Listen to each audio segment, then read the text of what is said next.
when I was listening to different people as I stood up and taught, as I had opportunity to share, how wonderful it was to be able to say, I'm a part of this. We're working in this together. And I thought to myself, Rikki Kooy, you are a blessed woman on this Saturday. And that we are here together, that you would grant me your attention and your time. You will hear me say again and again, my name is Rikki Kooy. My name is Lach Tweetsnakken. If you want to know how to spell it, ta-da! You don't have to pronounce it. It took me long enough. Spirit Elf Woman is the name that my family gave me. They called me an elder very early. Usually you stood up in front of your community, our indigenous community, and they say, I see you. I see the work you're doing. We recognize, the older ones see what you were doing. And we call you. And we're standing you up today. And I'm just a young mom. I have 3 children. And I'm thinking, what? I thought you had to be 45 or 50 or 60. And then I thought, these are my elders. I was not brought up on reserve, 4.5 years on reserve. So, you would know me as Lach Tweetsnakken, which is Spirit Elf Woman. But I am actually the daughter of Lillian Peters, which is the youngest daughter of Chief Harry Peters from the Lilwat Smuffman Nation. I have to say that backwards, the Lilwat community, nation, and the Smuffman community. And my dad's people is Schwetmich. That's a hard name too. That's where my name comes from. And he's from up around the Dark Creek, Canoe Creek, Williams Lake area. Northern Shuswap, most people's understanding. So why do we always say where we're from? We say where we're from because that's where we're related to. I am representing my mother and father, just as you are representing your mother and father, whether you knew them or not.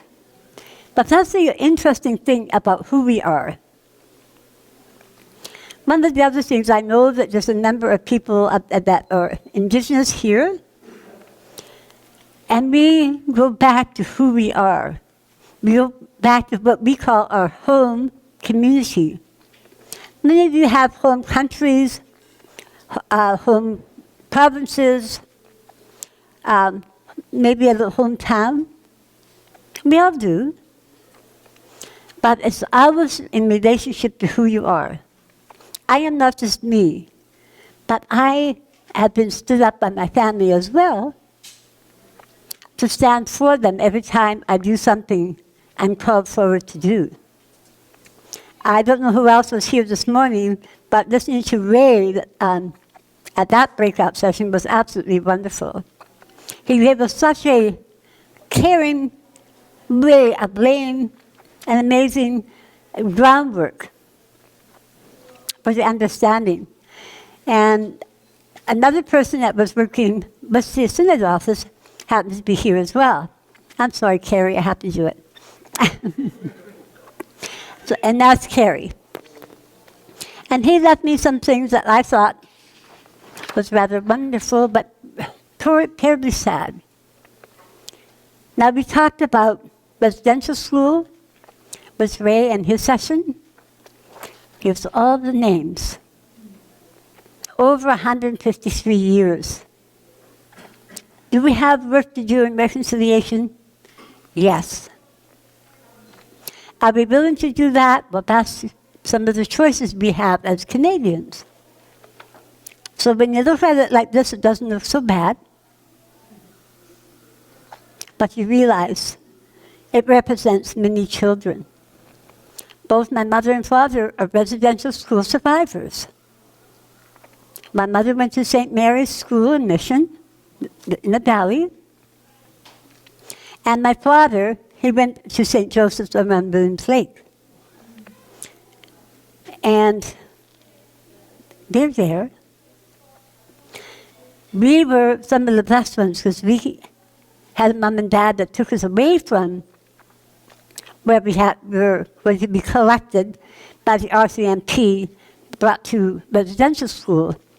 My mom and dad are, I don't know what you call them, but they are sort of refugees. Because they actually left illegally the reserve up on the top of Harrison Lake at Port Douglas. And that's not a very happy name, but that's what the name was. Rikki, could you say more clearly why it was illegal? I would certainly love to carry.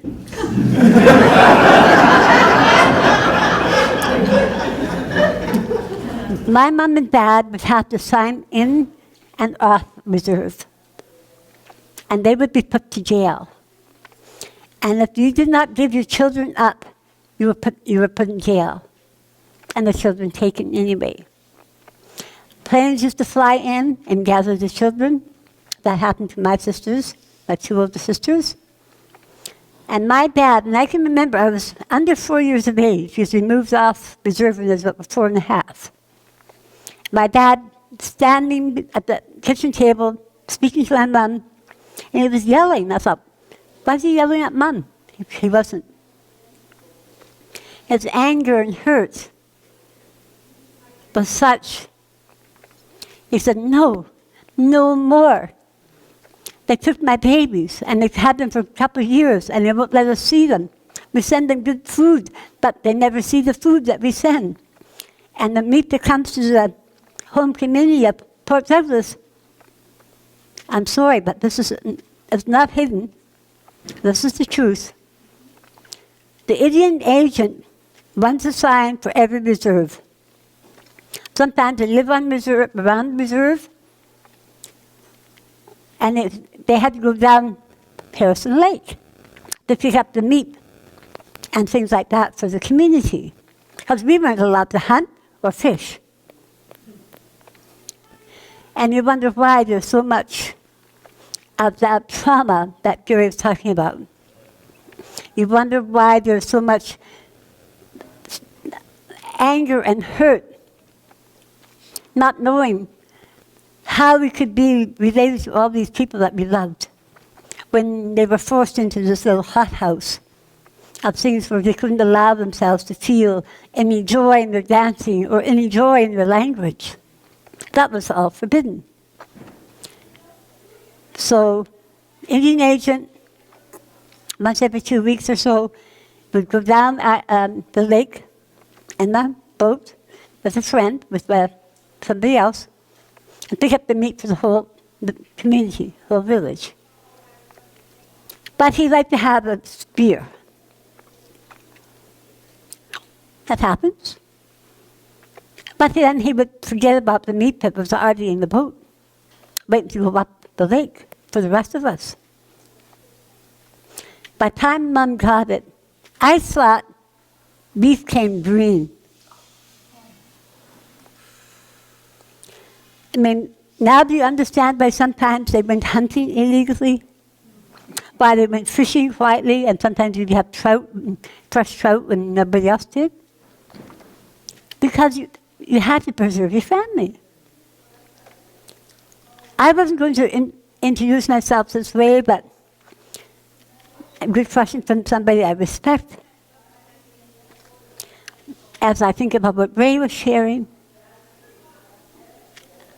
we can't just get over it. There's people out there denying, no. There was no residential school. That didn't happen there.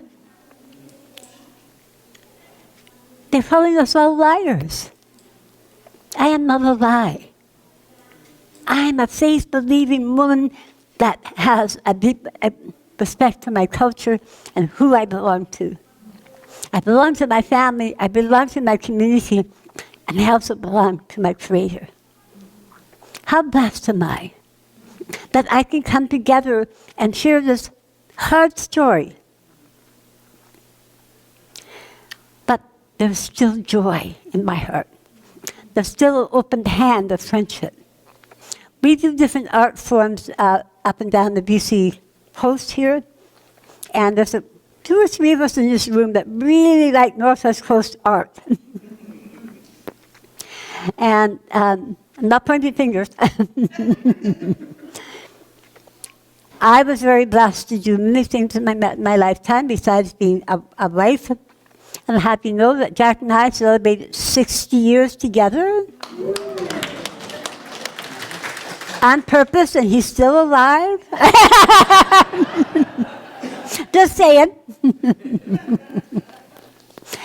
Actually, we have 60 days and 60 years and 60 days on Thursday. So somebody sent us a bouquet of flowers saying that we couldn't give it to you on your 60th anniversary, but it's 60 years and 60 days. Yes, I married him when I was 12. No, But back to the story of my mom and dad in green meat. So my father's father, my dad's name was Eric Alexis Sigrid Hillman, which is very Swedish. My given name is actually Erika, which I think is very pretty. But most of you, I hate to say it, but you butcher it, call me Erica. That's very German. It's not Swedish. But my grandpa was blessed to name 10 of us. Mom and Dad had 5 boys, 5 girls. And I'm right in the middle. But the thing is, with all those things, they talked to my grandfather and said, if we give you the money, would you please buy us a farm out Mission? Because that's where my 2 daughters are, my dad said to him. So we moved to Mission in the Fraser Valley. And we left all at once, and we had a lot of help from community. Some people took some wagons and rode around the lake. Other ones, like wasn't that a wagon. Other ones took boats down for us. And we set up home out in the Fraser Valley. And then we went to regular school. Well, that wasn't a picnic. Because somehow, I don't know, that all of us very dark eye and dark hair, and when they did the census in about 1952, they said that we all had to be written down as Swedish. Well, now maybe, but not then. My grandpa used to call us his tar paper blondes. And actually that was a saying in those days too, because when there was enough blonde Germans and blonde Swedes that liked the indigenous women. But actually that's what we're written down. I still find it very amusing. So what we're talking about today is reconciliation, embracing the journey. That may sound the word I'm trying to say is, stretching it a bit, moving in mission guided by Spirit. I'm here today because I feel very honored and blessed to be called to come forward as the Indigenous Elder-in-Residence of the Synod Office. And my oar is definitely in the water. There was a song that was given to me, and I have a couple of people that can evidence that at the last Synod.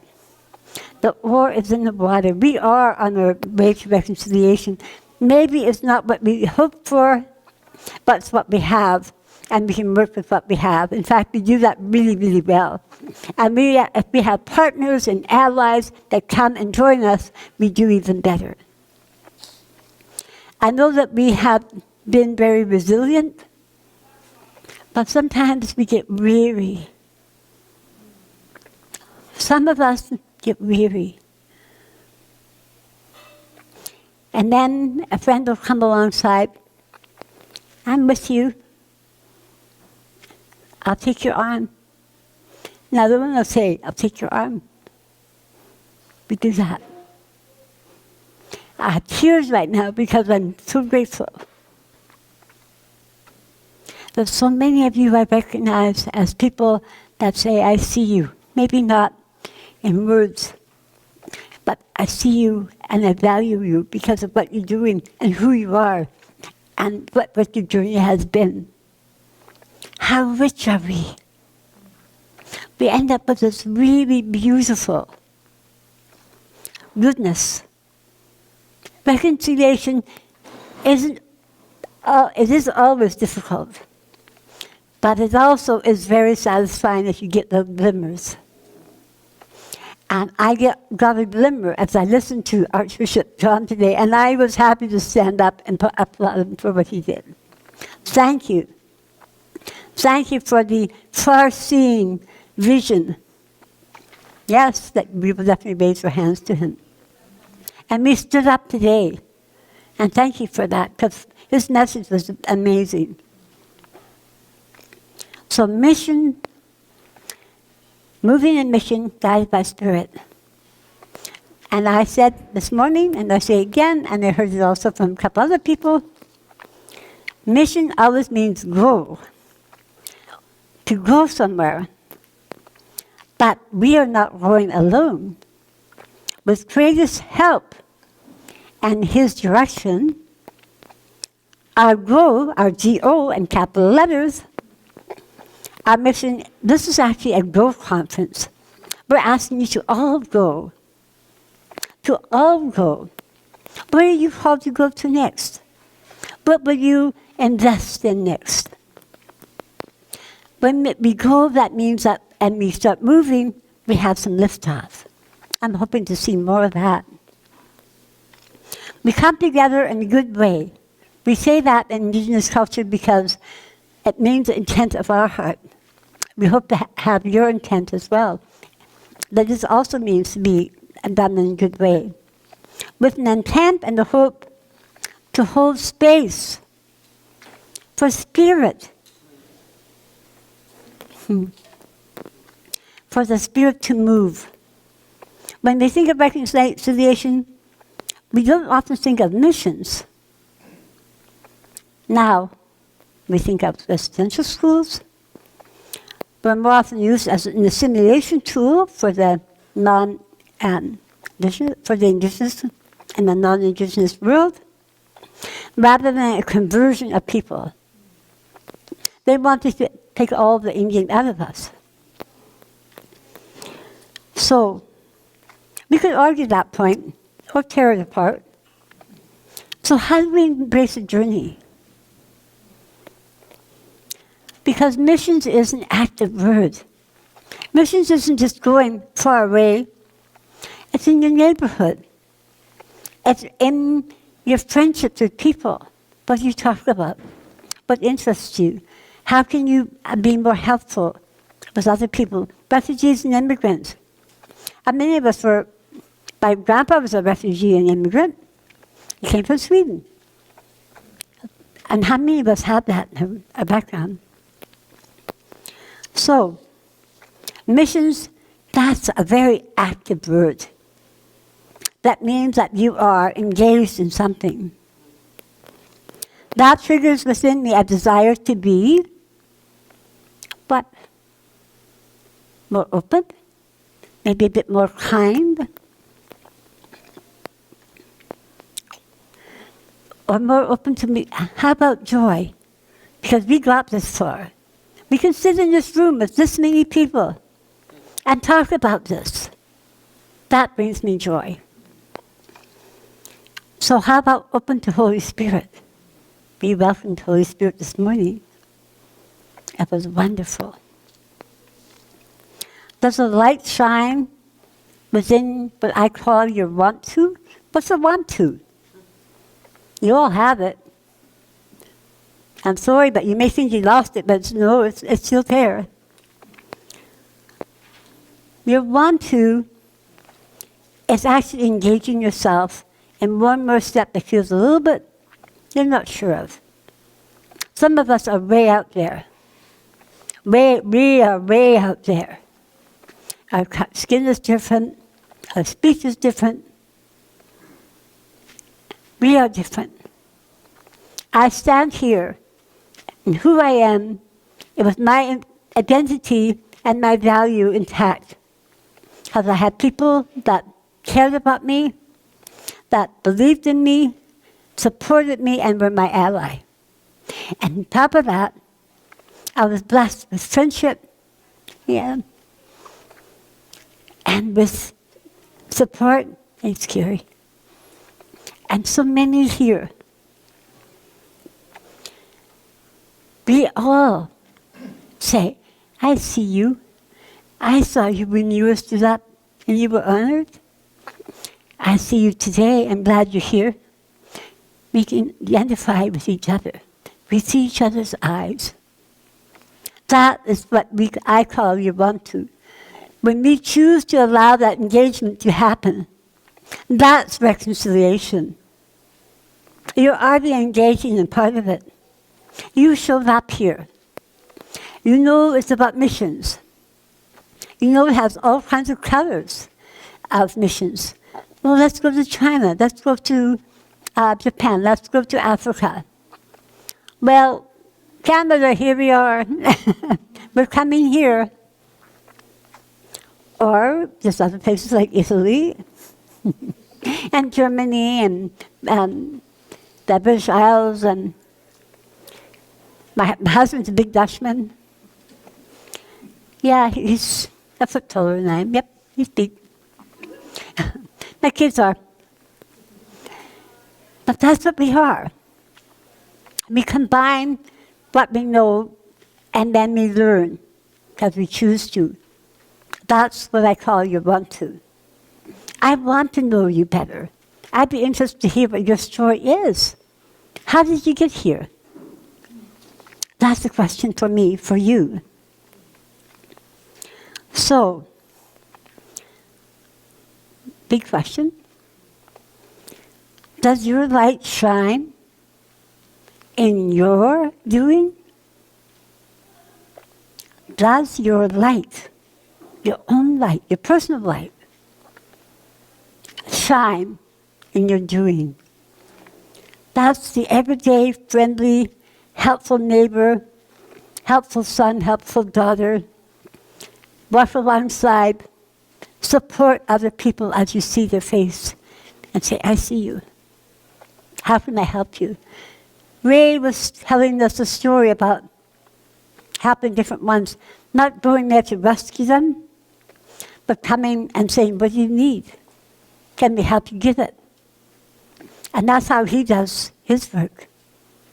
It brought me a more thoughtful demeanor inside as I thought about that, how valuable. We learn from one another. So, a basic question, who am I? You can ask that of yourself. Who are you?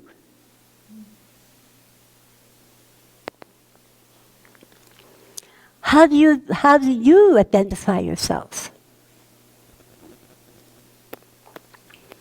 Well, I already told you who I was, and I dare anybody to say that. Does anybody want to try? The surprise.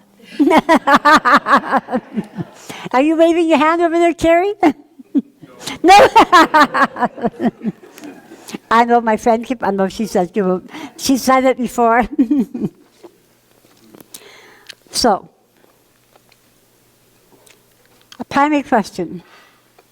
Yes, it is primary. How do we embrace the journey of reconciliation? Being open, being willing.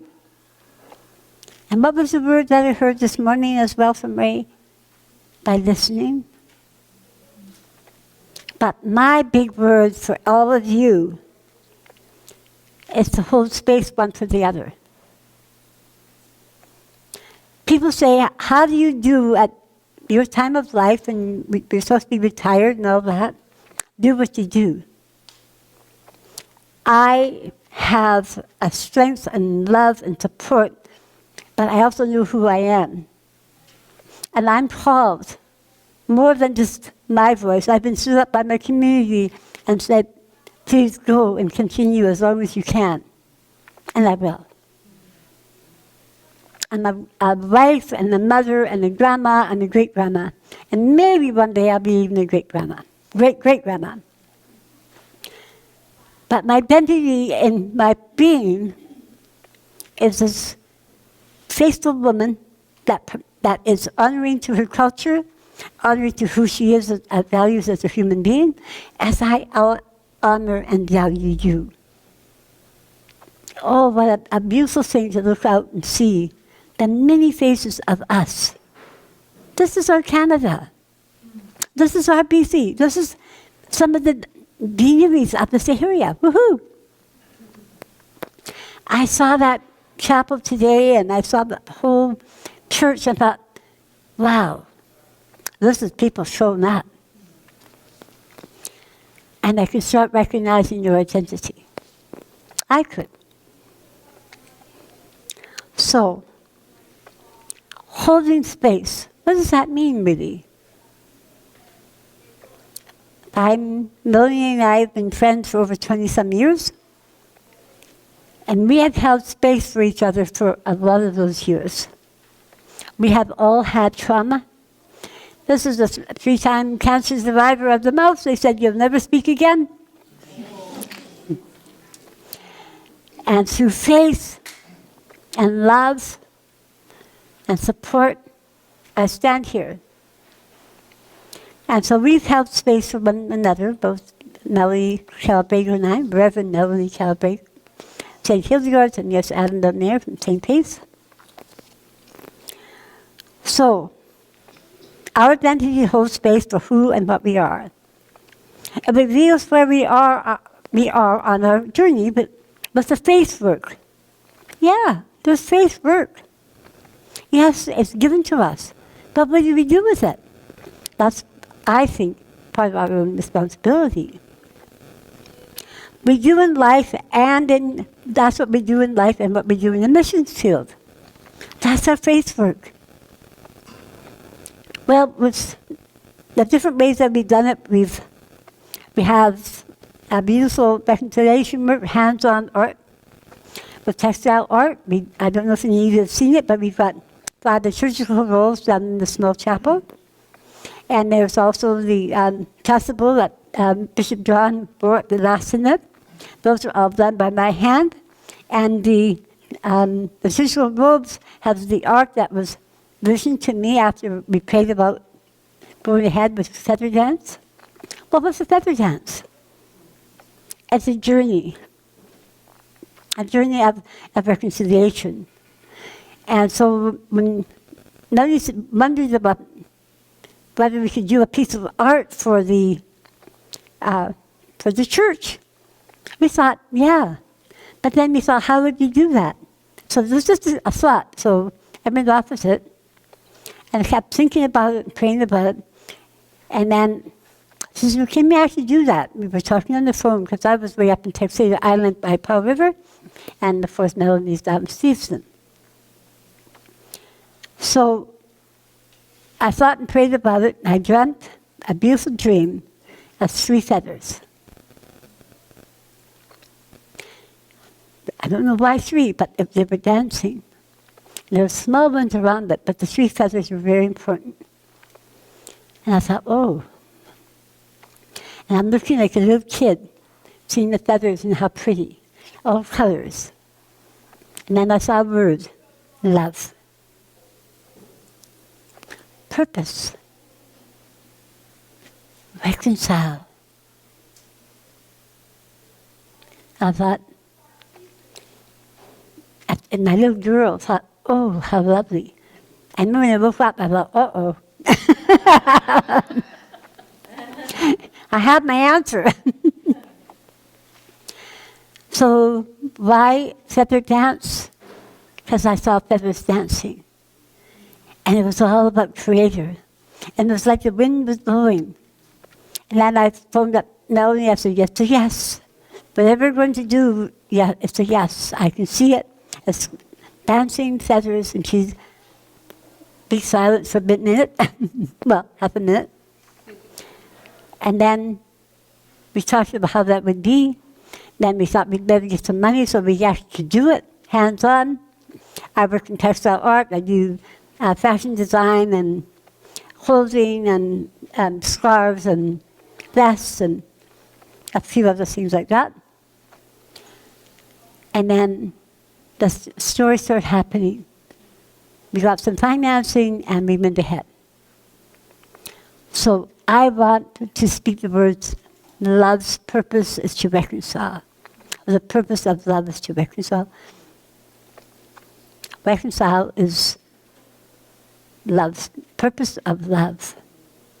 Reconcile with myself, with each other, and with Creator. Because if you don't have three, it's not going to work. Then it's about you. It's about what you are. We do enough of that. Excuse me. That's what I do. I don't think you might. You probably do too. So when we went ahead with that, we also knew that there was many children that didn't come home. The apologies had happened already, the government, and we, for the residential school and the damage that was done, that was the first step, 2008. And so I knew that I wanted to do something. And so we started putting things together. And then I realized that we have a vehicle, we have a way. And so with the knowledge about being a residential school survivor of my parents, them being survivors and me being their child, that I could do this work in their memory for my sisters that are still alive. They're still, my two old sisters are still alive. They went to residential school. And I knew that this would be a good work to do. Both hands-on and where we could invite people that want to know about reconciliation into that story. So when I did the 5 chasubles in the correct colors, I did the indigenous art, the beautiful symbology of the eagle being Creator, because that's the breath of God I saw blowing. So I had Creator, and I had hummingbird, because that was the other part. For me, hummingbird is messenger joy and brings healing in the wings. So I always thought the hummingbird, beautiful creature anyway, makes you lift it up just looking at them. And then my family clan, from my mom's side, is a frog. What's a frog? I mean, people think it's a little flaming green thing. No, not for us. It's actually a spiritual guide. It's not a totem that we love and adore, but actually a spiritual guide. So we applied that art on, and there was a whole story about having the feathers going around and having God, Creator, symbology on there, and then that beautiful breath. So that's the part that I thought was really important for us to work on. And the people, we invited them to workshops, and we asked them to put little crosses on the robes in remembrance of the children that didn't come home. And I had many cousins. We have 5 murdered missing women in our family. And so I know of what I speak. I mean, that's the reality of the trauma. But I came from a place where I was told I was cared for. I was legally brought off reserve, but I was brought up in a home where my parents said, I love you, and I was embraced. I'm very blessed. When I say that, I mean that. That's why I can say it. So this is our, who are you? Who am I? Yes, mission, our life is in missions. Within that, we're also shaped by our past. We each have our inner man that holds our hurts, our pain, our tears. As we give into that work being done, the mission work we choose to do, we would do well to give space, to take time for those that you're reaching out to. Just as I was reminded again by Ray, that we don't come in and rescue. You come alongside and say, hello, how are you? My name is. Is there something I can do to help you achieve what you want? To allow space for those we care for, to take care to balance the load we carry. There's many of you that have quite a bit of load to carry. I mean, most of you that are here are already doing. You're already doing. How wonderful is that? But you also are the ones that will know how to do what needs to be done. Okay. So this allows more space for the ones who you work with. So caring for the whole person, that helps us to embrace the journey. We all need to use our inner resources to strengthen the body, mind, and spirit for the great benefit of our Creator's kingdom, for the greater benefit. If I wasn't doing it for that, I don't know. I think that would be very difficult. This has helped me remember our joy.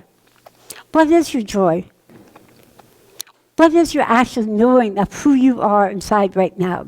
You all have that. But many of you don't ever really maybe practice knowing and understanding your own knowing. But that's a lovely thing to get to know and see and be able to share with other people. So, our joy is also our healing. I have great healing because of the work I get to do. And this is my hope for each of us. We each have so many facets to our being. We are fearfully and wonderfully made, exactly as we are. No matter what we've gone through. The key to our individual work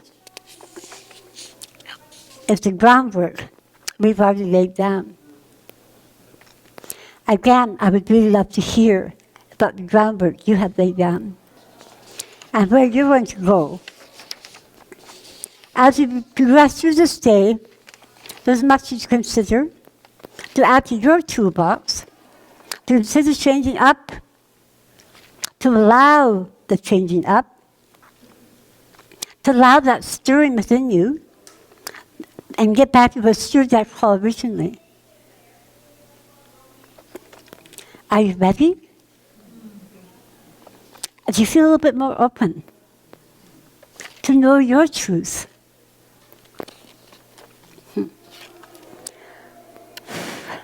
To learn from your own knowing. Allow it to flow. Trust yourself. That is vital in moving forward for yourself and for what you're doing with others. That's what we need in reconciliation, whatever that looks like for you in your neighborhood and your community. So, this time together is full of many choices. Some things are relearned, and our understanding, we have new understanding. How? By seeing the two different viewpoints. You've heard my viewpoint. Listen to each other what your viewpoint is. And naming into the understanding of who our Creator is. He has shaped me, He's guided me, and saved my life. I am going to allow those cracks that are within me to let the goodness and kindness and grace of our God to shine through, just as I hope and wish that for each one of you. That your goodness, your kindness, and the work you've already done, Thank you. And Melanie just has a couple of things she wants to share.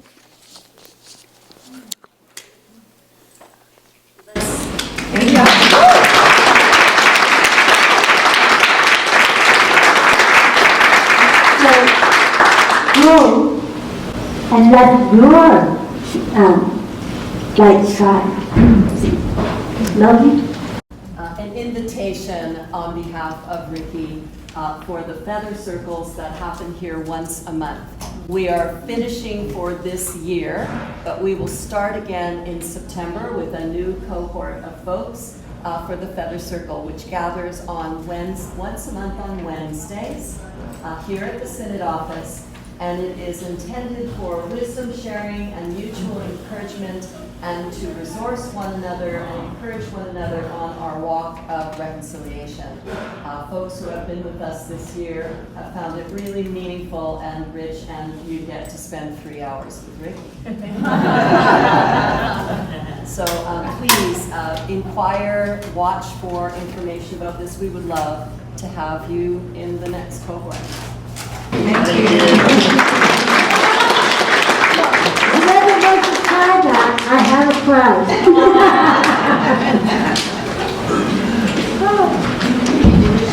Thank